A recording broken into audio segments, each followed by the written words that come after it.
Hi ನಮಸ್ತೆ ಎಲ್ಲರಿಗೂ. ನಾನು ರುಕ್ಮಿಣಿ. ಇವತ್ತಿನ ಬೆಳಗಿನ ಒಂದು ಬ್ರೇಕ್‌ಫಾಸ್ಟಿಗೆ ನಾನಿಲ್ಲಿ ರಾಗಿ ಮಸಾಲೆ ದೋಸೆ ಹೇಗೆ ಮಾಡೋದು ಅಂತ ತೋರಿಸ್ಕೊಡ್ತಾ ಇದ್ದೀನಿ. ಆರೋಗ್ಯಕರವಾದಂಥದ್ದು. ನಾವು ಮುದ್ದೆ, ರೊಟ್ಟಿ ಎಲ್ಲ ಮಾಡ್ಕೊಳ್ತೀವಿ. ಅದೇ ರೀತಿ ಮಸಾಲೆ ದೋಸೆ ಕೂಡ ಹೇಗೆ ಮಾಡೋದು ಅಂತ ನೋಡ್ಕೊಳ್ಳೋಣ. ತುಂಬ ಟೇಸ್ಟಿಯಾಗಿರುತ್ತೆ. ತುಂಬ ಆರೋಗ್ಯಕ್ಕೂ ಒಳ್ಳೆಯದು. ಬನ್ನಿ ಹೇಗೆ ಮಾಡೋದು ಅಂತ ನೋಡ್ಕೊಳ್ಳೋಣ. ನಾನಿಲ್ಲಿ ರಾಗಿ ಮಸಾಲೆ ದೋಸೆ ಮಾಡೋಕ್ಕೋಸ್ಕರ ಮೊದಲಿಗೆ 1 ಕಪ್ ಆಗೋಷ್ಟು ಉದ್ದಿನ ಬೇಳೆ ತಗೊಂಡಿದ್ದೀನಿ ನೋಡಿ ಇಲ್ಲಿ. ಕಾಳಲ್ಲ ಬೇಳೆ ತಗೊಂಡಿದ್ದೀನಿ. 1 ಕಪ್ಪು ಉದ್ದಿನ ಬೇಳೆಗೆ ಒಂದು 2 ಸ್ಪೂನ್ ಆಗೋಷ್ಟು ನಾನಿಲ್ಲಿ ಕಡಲೆಬೇಳೆ ಯೂಸ್ ಮಾಡ್ತಾ ಇದ್ದೀನಿ. ಜೊತೆಗೆ ಒಂದು 1/4 ಸ್ಪೂನ್ ಆಗೋಷ್ಟು ಮೆಂತೆ ಕೂಡ ಸೇರಿಸ್ಕೊಳ್ಳೋಣ. ದೋಸೆಗೆ ಮೆಂತೆ ಇದ್ರೇನೆ ಟೇಸ್ಟು ತುಂಬ ಚೆನ್ನಾಗಿ ಬರುತ್ತೆ. ಈ ಮೂರನ್ನು ಚೆನ್ನಾಗಿ ನೀರು ಹಾಕಿ ಒಂದು 5-6 ಸಲ ತೊಳ್ಕೊಬೇಕು. ಚೆನ್ನಾಗಿ ತೊಳ್ಕೊಂಡು ಇದನ್ನು ಒಂದು 4 ಅವರ್ ನೆನೆಯಕ್ಕೆ ಇಟ್ಬಿಡ್ತೀನಿ. 4 ಅವರ್ ಅಂತೂ ನೆನಿಲೇಬೇಕು. ಆಗಲೇ ಚೆನ್ನಾಗಿ ನೆನೆಯುತ್ತೆ ಅದು. ಈಗ 4 ಅವರ್ ಆಗಿದೆ ನೋಡಿ, ತೆಗೆದು ತೋರಿಸ್ತಾ ಇದ್ದೀನಿ. ಬೇಳೆ ಕೂಡ ಚೆನ್ನಾಗಿ ನೆಂದಿದೆ. ನೋಡಿ ಒಂದು 5-6 ಸಲ ತೊಳ್ಕೊಂಡಿದ್ದೀನಿ ನೀಟಾಗಿ. ಸ್ವಲ್ಪನೂ ಅದರಲ್ಲಿ ಗಲೀಜಿಲ್ಲ, ಪೌಡ್ರ್ ಏನೂ ಇಲ್ಲ. ನೋಡಿ ಚೆನ್ನಾಗಿ ನೆಂದಿದೆ ಕೂಡ ಇದು. ಇವಾಗ ಇದನ್ನ ನೀರೆಲ್ಲ ಶೋಧಿಸ್ಕೊಂಡು ಒಂದು ಮಿಕ್ಸಿ ಜಾರಿಗೆ ಇದನ್ನ ಸೇರಿಸ್ಕೊಳ್ತೀನಿ. ಇದನ್ನ ಸಣ್ಣಕ್ಕೆ ರುಬ್ಕೋಬೇಕಾಗತ್ತೆ. ಹಾಗಾಗಿ ಒಂದು ಮಿಕ್ಸಿ ಜಾರಿಗೆ ಇದನ್ನ ಸೇರಿಸ್ಕೊಳ್ಳೋಣ, ಸಣ್ಣಕ್ಕೆ ರುಬ್ಕೋಬೇಕಾಗಿರೋದ್ರಿಂದ. ಇದ್ರ ಜೊತೆಗೆ ನಾನು ಒಂದು ಅರ್ಧ ಕಪ್ ಆಗೋಷ್ಟು ಅನ್ನ ಸೇರಿಸ್ಕೊಳ್ತಾ ಇದ್ದೀನಿ. ಇಲ್ಲಿ ಆಪ್ಷನಲ್ಲು, ಅನ್ನ ಬೇಡ ಅನ್ನೋರು ಅವಲಕ್ಕಿ ಕೂಡ ಒಂದು 10 ನಿಮಿಷ ನೆನೆಸಿ ಇದ್ರ ಜೊತೆಗೆ ಸೇರಿಸ್ಕೊಬಹುದು. ಅದು ಕೂಡ ಚೆನ್ನಾಗಿರುತ್ತೆ. ನಾನು ಅನ್ನ ಯೂಸ್ ಮಾಡ್ತಾ ಇದ್ದೀನಿ. ಇದಕ್ಕೆ ಸ್ವಲ್ಪ ನೀರು ಕೂಡ ಸೇರಿಸ್ಕೊಂಡು ತುಂಬ ಸಣ್ಣ ಅಂದರೆ ತುಂಬ ಸಣ್ಣ ರುಬ್ಕೋಬೇಕಾಗತ್ತೆ ಇದನ್ನ. ತುಂಬ ಸಣ್ಣಕ್ಕೆ ರುಬ್ಕೋಬೇಕು ಉದ್ದಿನಬೇಳೆ. ಆವಾಗ ದೋಸೆ ಕೂಡ ತುಂಬಾನೇ ಚೆನ್ನಾಗಿ ಬರುತ್ತೆ. ನೋಡಿ ತೆಗೆದು ತೋರಿಸ್ತಾ ಇದ್ದೀನಿ. ಇಷ್ಟು ಸಣ್ಣ ರುಬ್ಕೊಂಡಿದ್ದೀನಿ ನಾನು. ಇವಾಗ ಇದನ್ನ ತೆಗೆದು ಒಂದು ಪಾತ್ರೆಗೆ ಹಾಕ್ಕೊಳ್ಳೋಣ. ನೀಟಾಗೆಲ್ಲ ತೆಗೆದು ಹಾಕ್ಕೊಂಡು ಇದೇ ಜಾರಿಗೆ ನಾನಿಲ್ಲಿ ಸೈಡಿಗೆ ಎತ್ತಿಟ್ಕೊಂಡು ಇದೇ ಜಾರಿಗೆ ನಾನಿಲ್ಲಿ 2 ಕಪ್ ಆಗೋಷ್ಟು ರಾಗಿ ಹಿಟ್ಟು ತಗೊಳ್ತಾ ಇದ್ದೀನಿ ನೋಡಿ. ನಾರ್ಮಲ್ ಆಗಿ ನಾವು ಮುದ್ದೆ ಮಾಡೋಕ್ಕೆಲ್ಲ ಮನೇಲಿ ಯೂಸ್ ಮಾಡ್ತೀವಲ್ಲ, ಅದೇ ರಾಗಿ ಹಿಟ್ಟು 2 ಕಪ್ ಯೂಸ್ ಮಾಡ್ತಾ ಇದ್ದೀನಿ ಇಲ್ಲಿ. 1 ಕಪ್ ಆಗೋಷ್ಟು ಉದ್ದಿನ ಬೇಳೆ ಯೂಸ್ ಮಾಡಿದ್ದೀನಿ. ಅದಕ್ಕೆ 2 ಕಪ್ ಆಗೋಷ್ಟು ರಾಗಿ ಹಿಟ್ಟು ಕೂಡ ಯೂಸ್ ಮಾಡಿ ನೀರು ಎಷ್ಟು ಬೇಕೋ ಅಷ್ಟು ಹಾಕ್ಕೊಂಡು ಇದು ಕೂಡ ಒಂದು 2ರಿಂದ 3 ನಿಮಿಷ ರುಬ್ಕೊಂಡ್ರೆ ಸಾಕು. ಹಿಟ್ಟಾಗಿರೋದ್ರಿಂದ ಇದು ಬೇಗನೆ ಸಣ್ಣ ಇರುತ್ತೆ, ಬೇಗನೆ ಇದಾಗತ್ತೆ. ಹಾಗಾಗಿ ಒಂದು 2 ನಿಮಿಷ ರುಬ್ಕೊಂಡ್ರೆ ಸಾಕು. ನೋಡಿ ರುಬ್ಕೊಂಡಿದ್ದೀನಿ ನೀರು ಹಾಕಿ. ಇವಾಗ ಇದನ್ನ ನಾವು ಉದ್ದಿನ ಬೇಳೆ ಹಿಟ್ಟು ಹಾಕ್ಕೊಂಡಿದ್ವಲ್ಲ, ಅದೇ ಪಾತ್ರೆಗೆ ಇದನ್ನು ಕೂಡ ಸೇರಿಸ್ಕೊಳ್ಳೋಣ. ನೋಡಿ ಇದು ಕೂಡ ಸೇರಿಸ್ಕೊಂಡಿದ್ದಾಗಿದೆ. ಇವಾಗ ಇದು ಎರಡನ್ನೂ ಚೆನ್ನಾಗಿ ಮಿಕ್ಸ್ ಮಾಡ್ಕೊಳ್ಳೋಣ. ಒಂದಕ್ಕೊಂದು ಹೊಂದ್ಕೋಬೇಕು. ಆ ರೀತಿ ಒಂದು 2ರಿಂದ 3 ನಿಮಿಷ ಚೆನ್ನಾಗಿ ಮಿಕ್ಸ್ ಮಾಡ್ಕೋಬೇಕು ಇದನ್ನ. ನಾವು ಈ ರೀತಿ ಮಾಡೋದ್ರಿಂದ ಆರೋಗ್ಯಕ್ಕೂ ತುಂಬಾನೇ ಒಳ್ಳೇದು.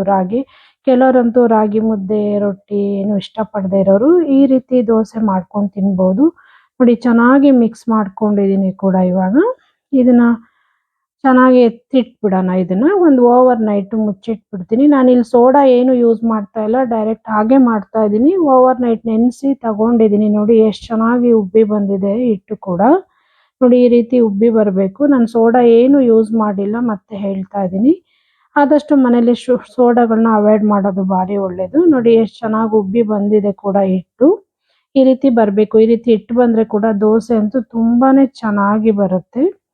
ಇವಾಗ ಇದಕ್ಕೆ ಉಪ್ಪು ಸೇರಿಸ್ಕೊಳ್ಳೋಣ. ನಾನು ನೈಟ್ ಏನು ಉಪ್ಪು ಹಾಕಿಟ್ಟಿರಲಿಲ್ಲ. ಇವಾಗ ಉಪ್ಪು ಸೇರಿಸ್ಕೊಳ್ತಾ ಇದ್ದೀನಿ. ಪುಡಿ ಉಪ್ಪು ಕೂಡ ಸೇರಿಸ್ಕೊಂಡು 1 ನಿಮಿಷ ಇದನ್ನ ಚೆನ್ನಾಗಿ ಮಿಕ್ಸ್ ಮಾಡ್ಕೊಳ್ಳೋಣ ಉಪ್ಪನ್ನ.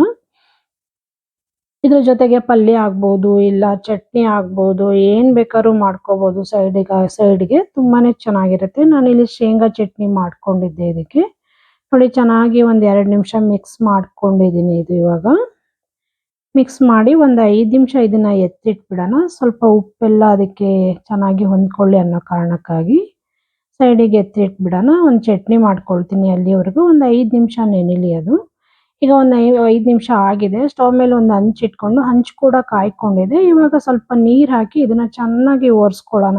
ನಾನಿಲ್ಲಿ ಹಂಚಿಗೆ ಎಣ್ಣೆ ಯೂಸ್ ಮಾಡ್ತಾ ಇಲ್ಲ, ಡೈರೆಕ್ಟಾಗಿ ಹಿಟ್ಟನ್ನ ಬಿಟ್ಕೊಳ್ತಾ ಇದ್ದೀನಿ. ನೋಡಿ ಈ ರೀತಿ ಒಂದೊಂದೇ ಸ್ಪೂನ್ ಹಾಕ್ಕೊಂಡು ನಮ್ಗೆ ಎಷ್ಟು ಅಗಲ ಬೇಕೋ ಅಷ್ಟು ಅಗಲ ನಾವು ಬಿಟ್ಕೋಬೋದು. ತುಂಬಾನೇ ಚೆನ್ನಾಗಿ ಬರುತ್ತೆ. ತುಂಬ ತೆಳ್ಳಗೆ ಕೂಡ ಬರುತ್ತೆ. ನಾವು ಎಷ್ಟು ತೆಳ್ಳಗೆ ಬೇಕೋ ಅಷ್ಟು ತೆಳ್ಳಗೆ ಕೂಡ ಬಿಟ್ಕೋಬೋದು. ಹಿಟ್ಟನ್ನ ಸ್ವಲ್ಪ ತೆಳ್ಳಗೆ ಮಾಡಿಕೊಂಡ್ರೆ ತುಂಬ ಪೇಪರ್ ಥರ, ಮಸಾಲೆ ದೋಸೆ ಥರ ಬರುತ್ತೆ ಇದು. ಇಲ್ಲ ಗಟ್ಟಿ ಮಾಡಿಕೊಂಡ್ರೆ ಸ್ವಲ್ಪ ಸಾಫ್ಟಾಗಿ ಬರುತ್ತೆ ಕೂಡ ದೋಸೆ ಇದು. ಇದ್ರ ಮೇಲೆ ಸ್ವಲ್ಪ ಎಣ್ಣೆ ಹಾಕ್ಕೊಳ್ತೀನಿ ಅಷ್ಟೇ ನಾನು. ಹಾಕ್ಕೊಂಡು ಇದ್ರ ಮೇಲೆ ಪ್ಲೇಟ್ ಮುಚ್ಚಿ 1 ನಿಮಿಷ ಮೀಡಿಯಮ್ ಫ್ಲೇಮಲ್ಲಿ ಇದನ್ನು ಬೇಯಿಸ್ಕೊಳ್ಳೋಣ. ಜಾಸ್ತಿ ಬೇಯಿಸೋದು ಬೇಡ. ಹೈ ಫ್ಲೇಮ್ ಇಟ್ಬಿಟ್ರೆ ಸುಟ್ಟೋಗ್ಬಿಡುತ್ತೆ. ನೋಡಿ ಮೀಡಿಯಮ್ ಫ್ಲೇಮಲ್ಲಿ 1 ನಿಮಿಷ ಬೇಯಿಸ್ಕೊಂಡಿದ್ದೀನಿ. ಇವಾಗ ನೋಡಿ ದೋಸೆ ಕೂಡ ರೆಡಿ ಆಗಿದೆ. ಎಷ್ಟು ಚೆನ್ನಾಗಿ ಬರ್ತಾ ಇದೆ ನೋಡಿ, ಎಷ್ಟು ತೆಳ್ಳಗಿದೆ. ಸೇಮ್ ಮಸಾಲೆ ದೋಸೆ ತರನೇ ಇದೆ. ಟೇಸ್ಟ್ ಕೂಡ ಅಷ್ಟೇ ಚೆನ್ನಾಗಿ ಬರುತ್ತೆ. ಆರೋಗ್ಯಕ್ಕೂ ತುಂಬಾನೇ ಒಳ್ಳೇದು ನೋಡಿ. ಇದೇ ರೀತಿ ಎಲ್ಲ ದೋಸೆಗಳನ್ನು ನಾನು ಬಿಟ್ಕೊಳ್ತೀನಿ. ಹಂಚಿಗೆ ಒಂದೊಂದು ದೋಸೆ ಮಾಡ್ಬೇಕಾದ್ರೂ ನೀರು ಹಾಕಿ ಚೆನ್ನಾಗಿ ಒರೆಸ್ಕೊಂಡು ತಗೋಬೇಕಾಗತ್ತೆ. ನೋಡಿ ಇಷ್ಟೇ, ಇದು ರಾಗಿ ಮಸಾಲೆ ದೋಸೆ ಸೂಪರ್ ಟೇಸ್ಟಿಯಾಗಿ ರೆಡಿ ಆಗಿದೆ. ಜೊತೆಗೆ ಶೇಂಗಾ ಚಟ್ನಿ ಕೂಡ ಮಾಡಿದ್ದೆ. ಇಷ್ಟೇ ರೆಸಿಪಿ ಇದು. ಈ ಮಸಾಲೆ ದೋಸೆ ನಿಮಗೆಲ್ಲ ಇಷ್ಟ ಆಯಿತು ಅಂದ್ಕೊಳ್ತೀನಿ. ಇಷ್ಟ ಆದರೆ ದಯವಿಟ್ಟು ಶೇರ್ ಮಾಡಿ, ಲೈಕ್ ಮಾಡಿ, ಸಬ್ಸ್ಕ್ರೈಬ್ ಮಾಡ್ಕೊಳ್ಳಿ. ಹಾಗೆ ಪಕ್ಕದಲ್ಲಿರೋ ಬೆಲ್ ಐಕನ್ ಕೂಡ ಕ್ಲಿಕ್ ಮಾಡಿ ಅಂತ ಕೇಳ್ಕೊಳ್ತೀನಿ. ನಾನು ಯಾವುದೇ ವಿಡಿಯೋ ಹಾಕಿದರೂ ನಿಮಗೆ ನೋಟಿಫಿಕೇಶನ್ ಬರುತ್ತೆ. ದಯವಿಟ್ಟು ಹೀಗೆ ನೋಡ್ತಾ ಇರಿ, ಸಪೋರ್ಟ್ ಮಾಡ್ತಾ ಇರಿ ಅಂತ ಕೇಳ್ಕೊಳ್ತೀನಿ. ನಿಮ್ಮ ಅನಿಸಿಕೆ ಅಭಿಪ್ರಾಯವನ್ನು ಕಾಮೆಂಟ್ ಮೂಲಕ ತಿಳಿಸಿ. ದಯವಿಟ್ಟು ಸಪೋರ್ಟ್ ಮಾಡಿ. Thank you for watching.